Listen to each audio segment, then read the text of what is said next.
طيب ما واسي قافة دان واسي قافة دا قوابسي قافة وانا سلامون دوبرتي كوما لما كوما توكو قافة فودو جيتشو دوبرتي كوما توكو كما جافة تيتو فودو جرا سلاموني في اللي واقعي يو سيان كتيو اتسيدا بلا جريني جرا اوكي قافة دلوميو انت دلومي لال قرى بردلم سين قرى راقبو دبي جنان ارغساني انت لفدا في جراني انت لفداني في برجيب سنة نادي تو ويجر اما جاب قاف سنة ارغا دلومي بود سيغالتي Itoo ايه اما ونن سيغافة ايوه اتو ويجر اكاسي اتو ودي دي جنان انت لفداني برجيب سنة جر اما جاب نكيسان Intini dhabee kibba rabbii garuu achirratti maaliif beektu amma fakkeenya hundi namaayyuu nu anama daawititti nama namni salamoonitti nama namni garuu salamoonii akkuma akkasitti kuma naannessee xamaxame sana waaqayyo gatii isaa hin kennaaf jechuudha.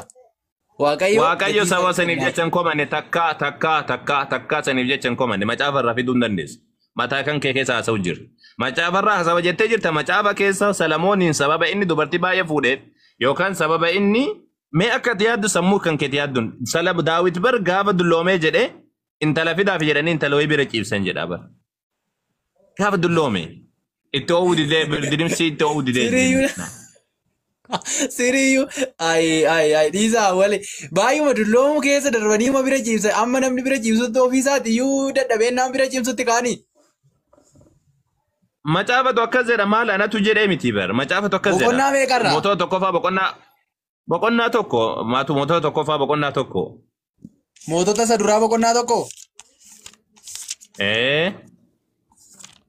Maqaa gooftatti sirii sana bichi maa'in akkana ta'uun bilginnaan mana gomaan hin jedhe dhugaa waaqa.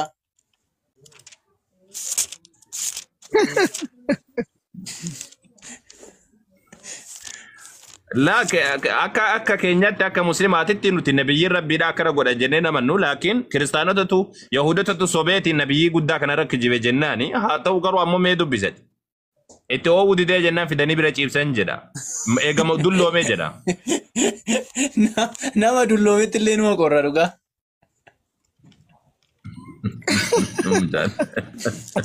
Maanni moototni alaa badii kanaan. Koomediis ni hojjetaa barra.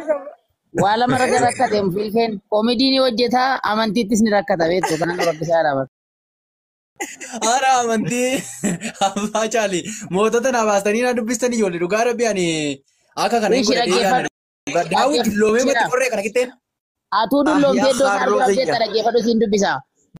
Bara daawwit mootichi baay'ee dulloometti hojjettoonni isaa itti haa ho'u jedhanii uffata sobboo qawutuma itti uffisanii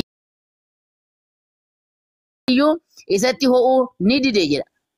Kanaafis hojjettoonni isaa isatti dhiyaatanii yaa mootii durba siif ergamtee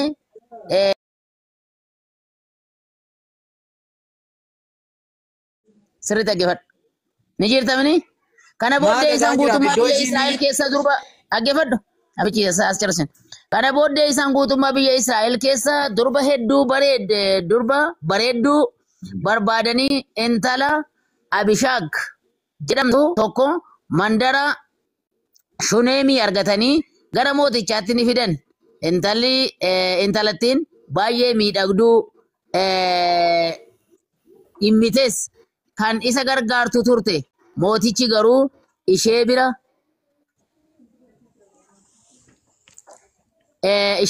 hin geenye jedha. Baras Adoniyaan akkasidha jechuudha. Dulluma keessayyuu ni barbaaduufi. Elaa amma beekaa dhugaadha jechuudha. Abbaa caalis luma yuusin jaalladha. Dhugaa rabbi ammoo nama jaalladhutti na dabalte hamdii fi awwalee jechuudha. Sitti maan ture siinis ani yookaan amansiifadha yookaan nana mana deeman ture amma akkasii amansiifadhu ani iyyuu kunoo qarqara ga'eera amma akkaataa harka ollaa qabdus qarqara ga'eera tokkicha immoo wanni inni dabarfadha siin tokko jiraate warri as jalaa Iyesuus ilkaan keessiif haa dhaabu warri jettanii sammuu keessan xiqqoo sharragaagaa maaliif beektu siin nama guddaadha maaliif Iyesuus ilkaan koo dhaabuu mini akka barbaadde naannoo godhuu danda'a maaliif musliima keessaa namni qaama irruun hin jiru. Injira miti kanaafuu normaalidha. Uumaa waaqatti hin qoofnu. Uumaa waaqatti hin qoofnu. Anas waaquma na uume. Isaanis waaquma tuume. Kanaan immoo ani Yesuus hin madaalu. mormaan hin qabne jira, harkaan hin qabne jira. Walumaa galatti Yesuusis sin jaallata dhugaa waaqa sin jaallata isin jaallatamtoota Yesuus siniif du'e siniif Ilfee dhugaa waa tokko qofa sitti mul'iseetiin si bira deema. Ani wannan siin jedhe waa takka siidhaama. Wanni siidhaamu maalidha? Yesuus nu jaallachuun nuti illee hin beekna. Nuti wal jaalanna. Isaan nuti illee isa jaalanna. Inni illee nu jaallata. Sani wal jaallachuu keenya isa sana ammoo ati hin himtu gidduu maatii keessan seeniin. Dhimma maatiiti kun sii galtee Yesuus nu jaallachuu fi nuti isa jaallachuun dhimma maatiiti. Nuti muslimtoota waan taaneef nabii rabbiiti hin jaalanna kun dhimma maatiiti. Nuti ni minsitti dhimma maatii miti awwalee. Ostaaza awwalee dhimma maatii miti dhugaa. Dhimma maatiiti qoy yeroo takka. Maatitti gadi maatirra hin caala dhiisaa Yesuus maatirra hin caala maatitti haadharra hin caala. Maatirra hin caala qoy obboleewwan koo jedha inni. Abbaa caaltee argamtee an jedhu jira. Dhugaa maaliif maatitti miti dhugaa rabbii dhiisaa maatitti mini awwalee dhugaa.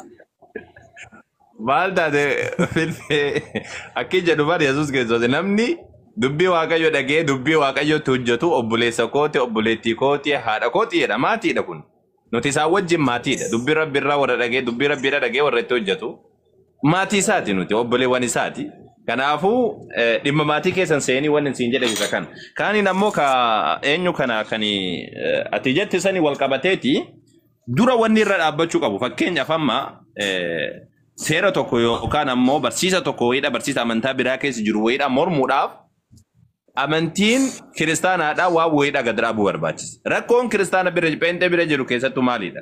Rakkoon isaan bira jiru waan seera bu'uura wayiidhaan qabne irratti waan mana ijaaran beekte ashawaa irratti mana ijaaran ashawaa irratti.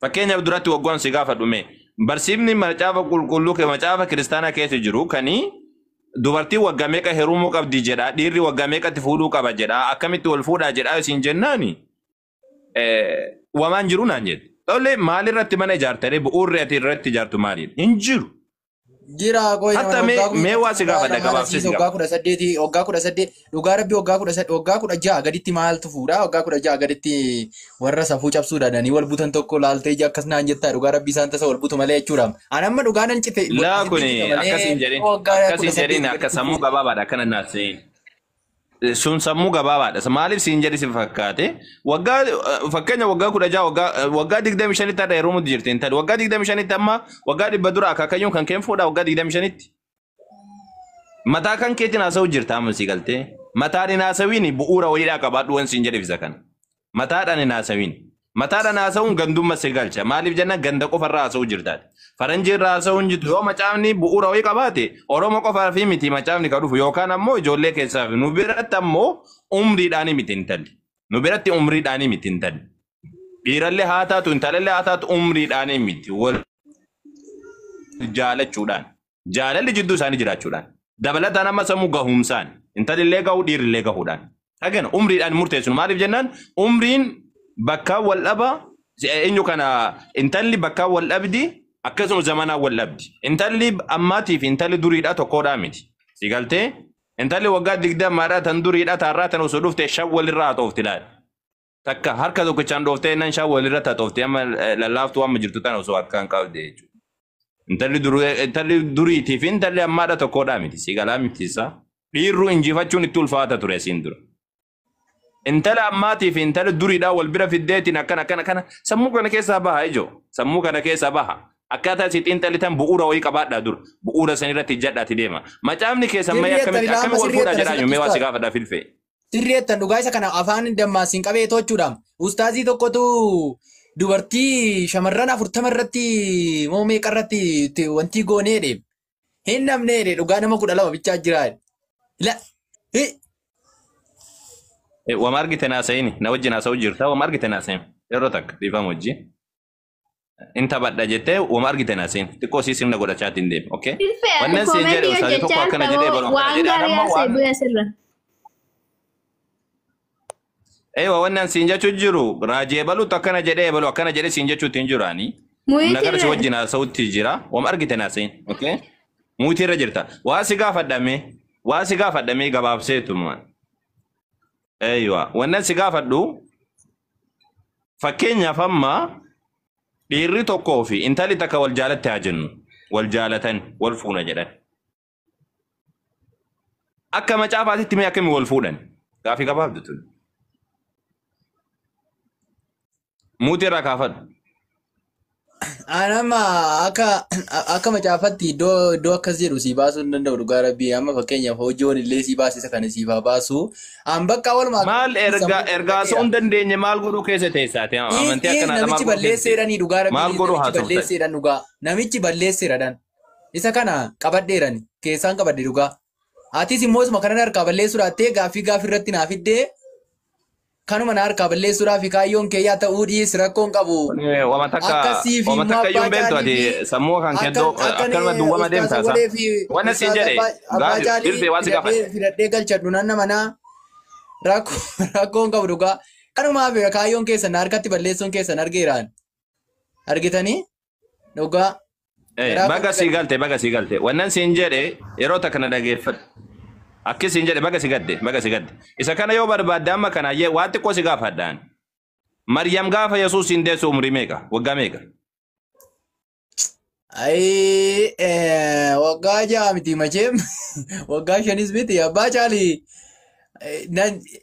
waldaa waggaa meeqa natti hime waggaa meeqa jedhi natti hime jedhisi Filuati waan gaarii naasoftu maa buustansa